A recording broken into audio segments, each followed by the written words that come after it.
In this film, we're going to be carrying on the little project we've been working on recently, where I'm going to be showing you how we're going to be finishing off this bezel and also soldering a little jump ring on the top of it.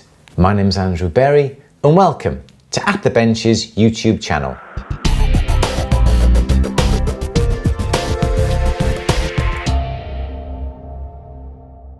So this is the third part of a film. I shall put a few of the other parts by here as we go throughout the film. Don't click on them just yet, just wait to the end, see what you're going to see, and then come back and revisit these links. You're going to learn so many new tips and tricks as you watch them. And likewise in this film, we're going to learn a few little tips and tricks as well. So this is the bezel as we've got it. It's just come out of the safety pickle. It's looking gorgeous, it's looking white. Not an awful lot of cleaning up to do. We've got a really gorgeous solder seam running all the way along. We've done that without the aid of clamps, without the aid of binding wire or anything like that. Really so simple, so easy once you know how to do it. So we're going to be just basically cutting off the surrounding area from the outside of the bezel. Obviously, if you wanted to have that bit of a back plate coming wider than the bezel, you can do. You can scribe a line around and leave a little bit of a ledge around it. You can then perhaps even put some twisted wire around the outside as well. There's a bit of decoration as the old cameos in the olden days used to have. But this is going to be very simple, plain bezel with no decoration, just simple, just shows off the beauty of the little garnet stone that we've got that we're going to set into the bezel in the next film. So let's start off. So it sounds really easy, but there are a few ways of doing this. You could, again, come along with shears. And don't get me wrong, I do love a pair of shears, but only in the right situation. We can come along and we can cut away the back plate away from the bezel. I haven't got a problem with that. My only concern was that if you've used quite thin metal for the back plate and also for the bezel, the shearing action of the shears could warp and twist the bezel. So I would rather not use the shears in this case. If we just simply wanted to cut away the corners on this bezel and leave a bit of a border all the way around, yeah, quick, easy, no problem at all. But I wouldn't use the shears right up to or close to the outside edge of the bezel. I would always use my piercing saw to do that. So, very simple. Nothing else I really need to concern you about. What I would not do is try and fit that little garnet into the bezel just yet. It's a slight bit of a push fit, as you saw in the last film, but don't try and put it into place just yet. If you do push it into place now, and there's a bit of a friction fit, you're never going to get it out because you cannot drop out that stone. You'd have to drill a hole into the back and push the stone out. One little tip that you can use, and I'll tell you now in case you go, oh, let me just see if it does fit, is get a little bit of dental floss, dental tape, and you can put that across the bezel itself. All right, just like that. And then you can get your stone and you can push your stone down into the bezel. Then if you want to get the stone out, you simply pull the out edges of the dental tape or the dental floss and the stone will come out. I'll tell you that now. Little tip, a little trick. I'll tell you now in case you actually think, well, let me just see if it does fit. All right, so we're simply going to cut this away. Again, the stone may not be exactly oval and may only fit best in one way. So if you want to try it, dental tape, dental floss, anything like that is a superb trick. Okay, let's just cut this outer edge of the border off. So I'm cutting pretty close to the bezel. I'm not going right close. I'm about 0.5 millimeter away.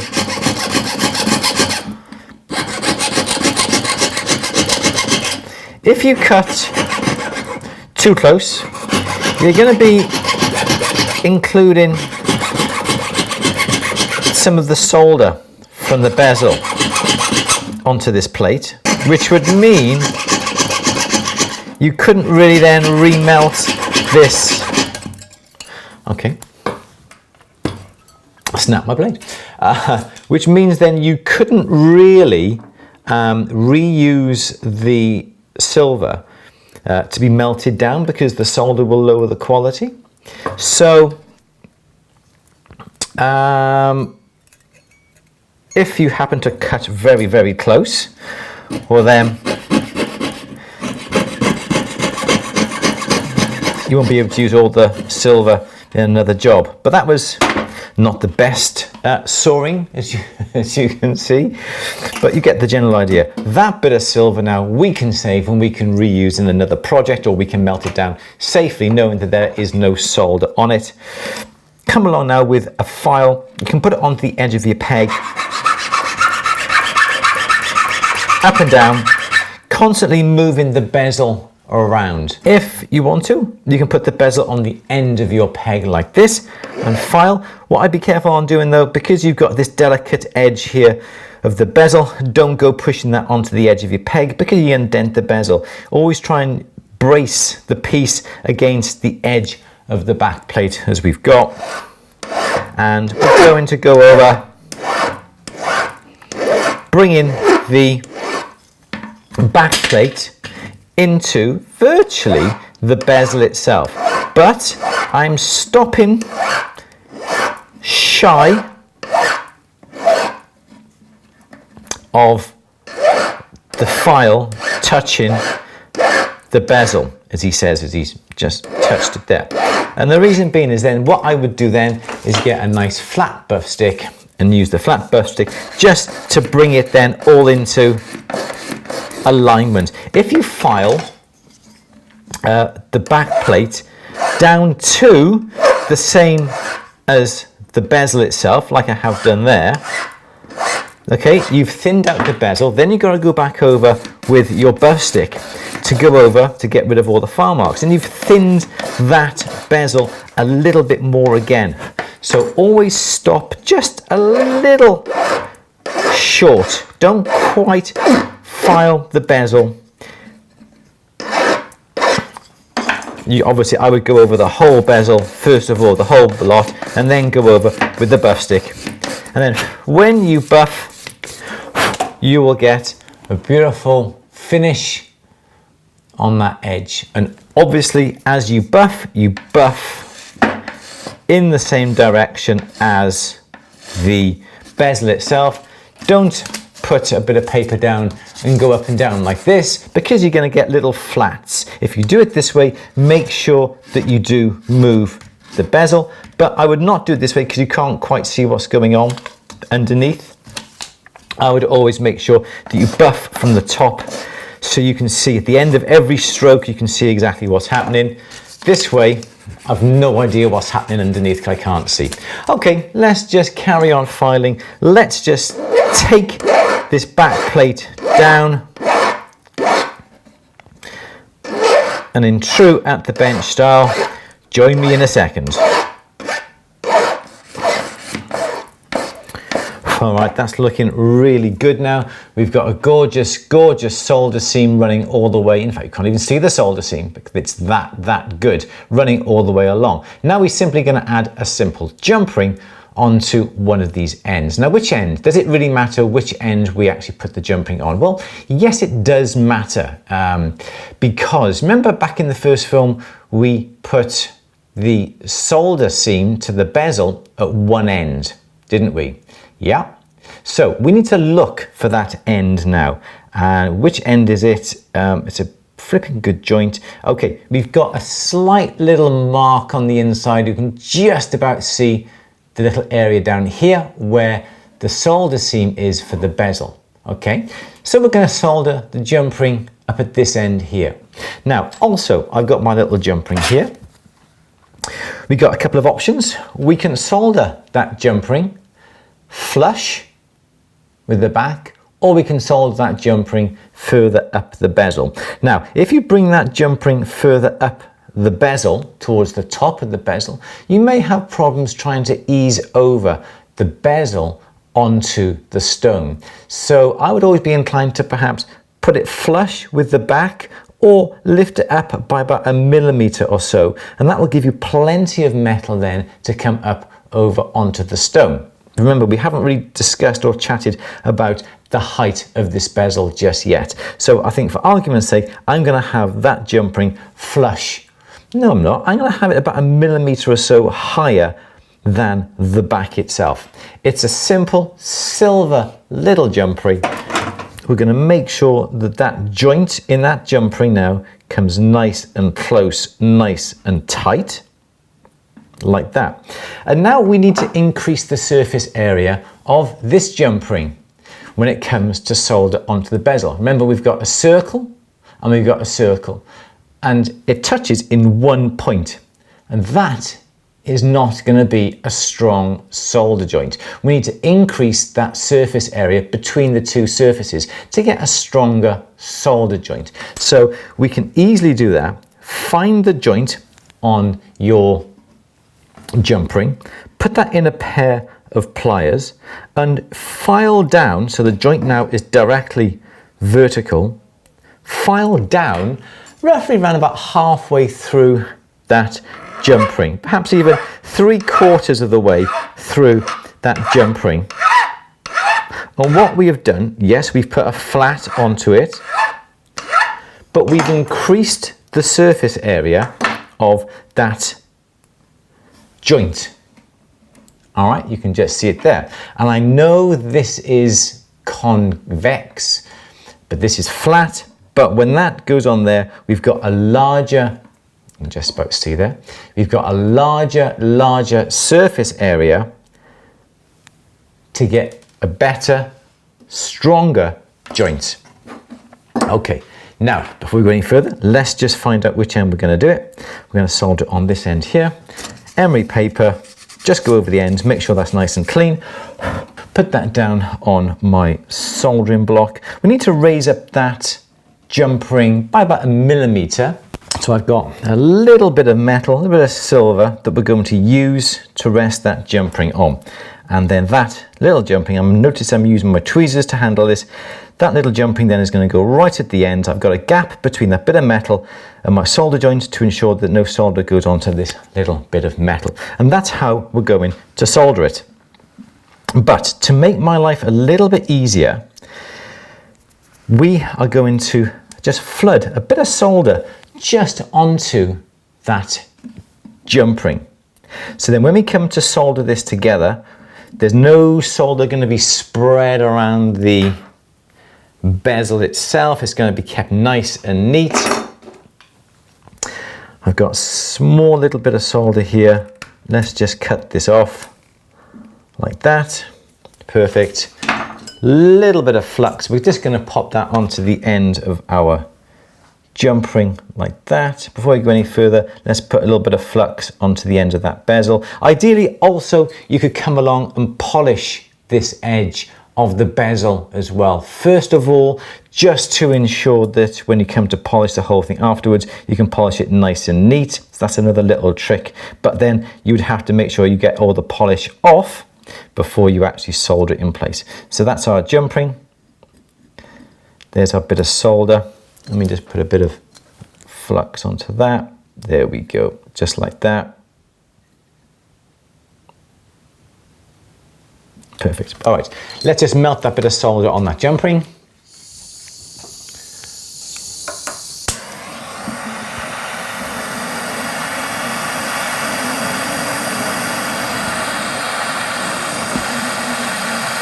Just like that, perfect. Now we're going to stand up for this. We're going to get the bezel. We're going to get a little bit of metal like that. Get our jump ring now and just align our jump ring towards the top, just like that. And that's looking really cool.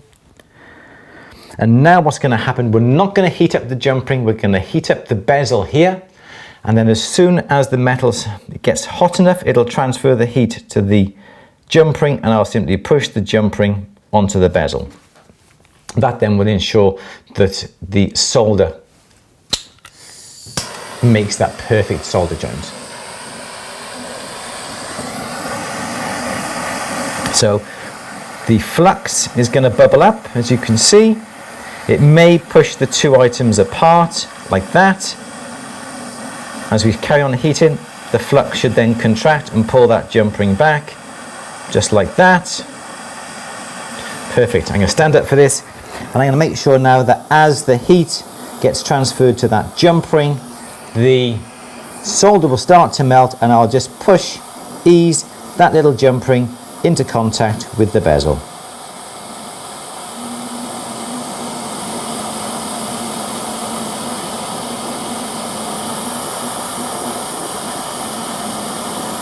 Beautiful, there we go. Wait a few seconds, make sure that's aligned nicely.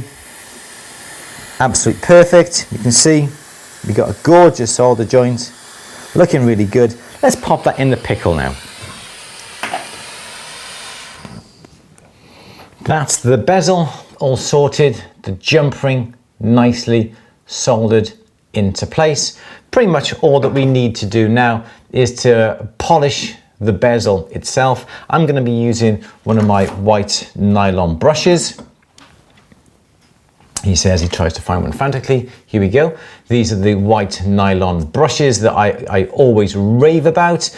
I did a little bit of a film a few months ago saying that all the tool suppliers should get these because these are absolutely brilliant. I'll link it up by there.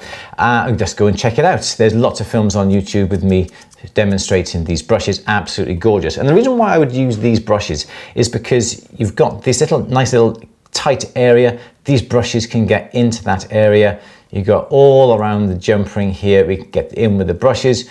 If you use something like a felt wheel, for instance, you really can't get into this tight little area between the jump ring and the bezel itself, but something like this really can. And then you can use your felt mops or hard mop to go, calico mop to go over the rest of the bezel. I'd also go over the back just to make sure that that now is nice and flat, nice and clean as well. And this is the one advantage of having the jump ring slightly raised off the back so it's not flush with the back, is because I can do this without worries of me sanding down that jump ring. So let's just buff this, which is all I'm going to need. This is a brand new white nylon brush. We're going to pop that into a little bit of Tripoli. This is a bit of pre-polish. This is Tripoli. It's a pre-polish. You can use Menzerner, you can use Lux, you can use lots of other different types of pre-polish, but we're going to use this now to go over the bezel.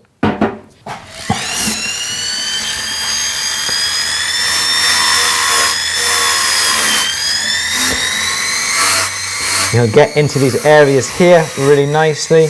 It'll come along right next to that jump ring as well.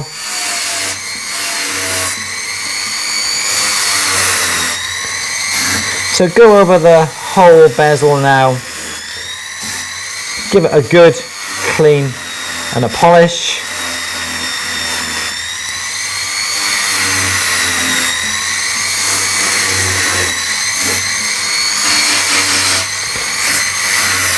And then once you've gone over the whole bezel with a pre-polish, and go back over it then with a nice soft mop. I've got one of these little wool mops here. These are gorgeous. These are lovely, lovely and soft. And go over it with a bit of rouge.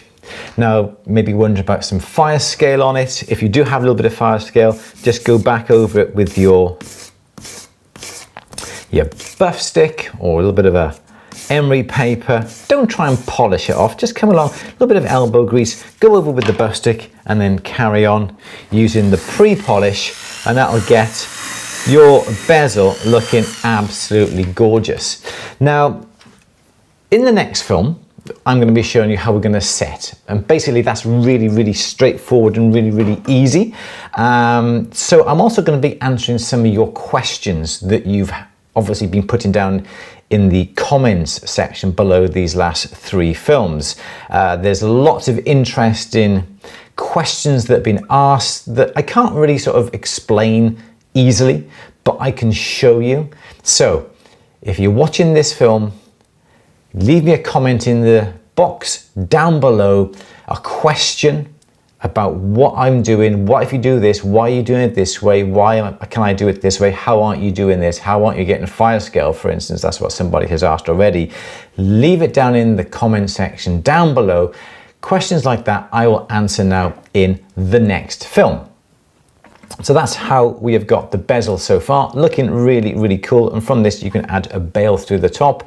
I've got a film by here on making bails. If you want to go and check that out, and you can solder that bail onto the top of the bezel instead of the jump ring, or we can add a bail through that jump ring. We can add an ear wire.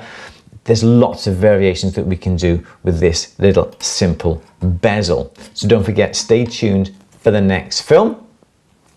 I've got a link to the previous 2 films down below as well. Go and check them out. And whilst you're having a look around, why not consider subscribing?